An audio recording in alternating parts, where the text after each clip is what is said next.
आप देख रहे हैं स्कैरी मूवीज। तो मैं आपका दोस्त धीरेन्द्र विश्वकर्मा बोल रहा हूँ। तो दोस्तों चलिए आज की कहानी की ओर बढ़ते हैं। तो दोस्तों ये कहानी है रात के 3 बजे की, जब मैं और उस्ताद ट्रक लेके टिस्को पुल के ऊपर से गुजर रहा था। तो मेरी नज़र टिस्को पुल के ऊपर पड़ी, जिसमें एक लड़की खड़ी थी ऊपर और वो उससे कूदने वाली थी। तो मैंने उस्ताद के ऊपर इशारा करते हुए कहा, तो उस्ताद ने भी देखा और उस्ताद और मैं ट्रक से ही उसे आवाज़ लगाने लगे। तो जैसे ही हम लोगों ने ट्रक रोका तो वो लड़की वहाँ से कूद गई। तो हम लोगों ने ट्रक से उतरकर जैसे ही टिस्को पुल के नीचे देखा तो वहाँ पे लड़की का सर फटा हुआ था। तो फिर मैं और उस्ताद घबरा से गए। तो फिर कुछ देर बाद उस्ताद ने कहा कि चलो पुलिस को कॉल करता हूँ। फिर उस्ताद ने अपना फ़ोन निकाला और पुलिस को कॉल किया। तो फिर पुलिस ने फ़ोन उठाया और बोला हेलो। तो फिर उस्ताद ने बोला सर, मैं यहाँ एक लड़की जो कि पुल से कूद गई तो उसका सर फट गया है। तो पुलिस वाले ने बोला कि आप टिस्को पुल की बात कर रहे हो ना। तो उस्ताद ने कहा जी सर, मैं टिस्को पुल की ही बात कर रहा हूँ, वहीं से एक लड़की ने कूद के अपनी जान दे दी है। तो फिर पुलिस वाले ने कहा क्या वो लड़की नीले रंग का कपड़ा पहनी हुई है? तो उस्ताद जी ने कहा हाँ सर, उसने नीले रंग का कपड़ा पहना। तो क्या उसका सर फटा हुआ है? तो उस्ताद जी ने कहा हाँ, उसका सर फटा हुआ है। तो वहीं कुछ देर बाद फिर पुलिस वाला बोला कि अब तुम्हारी गाड़ी का लाइट जल लप लुप हो रही है। तो उस्ताद जी ने कहा हाँ सर, बट आपको ये सब आपको कैसे पता चल रहा? तो पुलिस वाले ने कहा कि अब जैसा जैसा मैं कहता जाऊँ तो हम लोग वैसा वैसा करते जाओ। तो उस्ताद जी ने कहा ठीक है सर।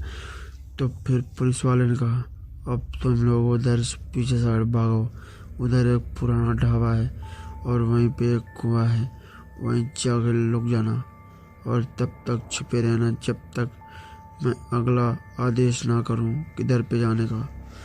तो मैं उस्ताद जी आगे आगे भाग दिए और मैं और उस्ताद जी एक साथ भागते भागते तकरीबन हम दोनों का गला भी सूख रहा था। और कुछ दूर भागने के बाद मैंने देखा कि मेरे ट्रक का इंजन स्टार्ट हो गया है। तो मुझे और भी घबराहट होने लगी थी। तो हम लोगों ने तकरीबन आधा घंटा दौड़ने के बाद हम लोगों का कंठ सूख सा गया था, लेकिन हम लोगों ने हिम्मत नहीं हारी थी। तो हम लोग जाके ढाबे के कुएं में जाके छिप गए, जिसमें कांपू था और कीचड़ भी था। तो हम लोगों ने क्या करना था, हम लोगों को अपनी जान बचानी थी। तो मैं और उस्ताद जी उसी कुएं में जाके बैठे थे। तो हम लोगों ने देखा कि कुछ देर बाद हम लोगों का ट्रक वहाँ पे आ गया और ढाबे के आगे जाके खड़ा हो गया। मुझे लगा जैसे हम लोगों को ढूंढ रहा। और कुछ देर बाद ट्रक का दरवाज़ा भी खुला। तो मुझे और भी डर लगने लगा, लेकिन मैं और उस्ताद जी चुपचाप उस कुएं के कोड़े में बैठे थे। तो फिर ट्रक वहाँ से कुछ देर बाद चला गया। तो फिर पुलिस वाले ने बोला कि हेलो, अब मैं जैसा बोलूँ तैसा तुम लोग करना। तो उस्ताद जी ने कहा ठीक है। तो पुलिस वाले ने कहा अब जब वहाँ से ट्रक चला जाएगा तो तुम लोग कुछ देर बाद ढाबे के पीछे वाली गली से जंगल से होते हुए NH33 में आ जाना। इधर पे मैं मोड़ पे तुम्हारा इंतज़ार करूँगा। तो उस्ताद जी ने कहा हाँ ठीक है सर, हम लोग आ जाएंगे। तो फिर जब से ट्रक वहाँ से निकल गया तो हम लोग कुछ देर बाद वहाँ से दौड़ने भागने लगे। तो NH33 की तरफ हम लोग भागते ही जा रहे थे कि कुछ देर बाद उस्ताद जो कि हमारे ट्रक ड्राइवर थे, तो वो उनकी स्पीड अचानक से बढ़ गई, जो कि हाईवे की तरफ भाग रहे थे। तो मैं भी उनके साथ हाईवे की तरफ भाग रहा था। तो फिर जैसे कि पुलिस वाले ने बोला था कि उस्ताद तुम लोग हाईवे की तरफ मत भागना, वरना तुम लोगों के ऊपर तुम्हारा ट्रक ही चढ़ जाएगा। तो मुझे उस पुलिस वाले की बात याद थी और उस्ताद जी को अचानक से क्या हो गया था मुझे कुछ समझ में नहीं आया।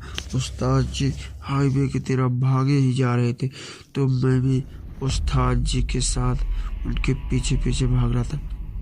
तो जैसे उस्ताद जी कुछ देर हाईवे में पहुंचे और कुछ दूर भागे, तो उनके पीछे से मेरा ही ट्रक आके उन्हें ठोक दिया और उनकी दर्दनाक मौत हो गई। और मुझे इस तरह से मुझे उनके मौत का डर भी लग रहा था और उनके उस्ताद जी के मौत का दुख भी हो रहा था, क्योंकि अब मैं अकेला बच्चा था। तो मुझे जैसे कि ध्यान था कि हाईवे की तरफ नहीं भागना है, तो मैं फिर से जंगल की तरफ भागना शुरू कर दिया और NH-33 की तरफ पहुंचने में मैं 1 घंटे का समय लगा। तो जैसे मैं NH-33 के मोड़ में पहुंचा, तो मैं देखता हूँ कि वहाँ एक पुलिस की PCR खड़ी है। तो मेरे को बहुत खुशी हुई। जैसे ही मैं उस PCR के पास पहुंचा, तो वहाँ पे ना तो कोई पुलिसकर्मी था, ना कोई और दिख रहा था। तो मैं वहीं खड़ा रहा। कब मेरी आंख लग गई मुझे कुछ भी मालूम नहीं पड़ा। तो सुबह जैसे ही मेरी नींद खुली, तो ना तो वहाँ कोई था और ना ही तो मैं वहीं NH-33 में अपने आप को लेटा पाया। तो दोस्तों, मुझे आज तक नहीं पता चला कि वो पुलिस वाला कौन था जिसने उस्ताद जी से बात की थी, और न ही ये पता चल पाया कि वो लड़की कौन है जो पुल से कूदकर अपनी जान दे दी थी। तो दोस्तों, thanks for watching, bye and take care.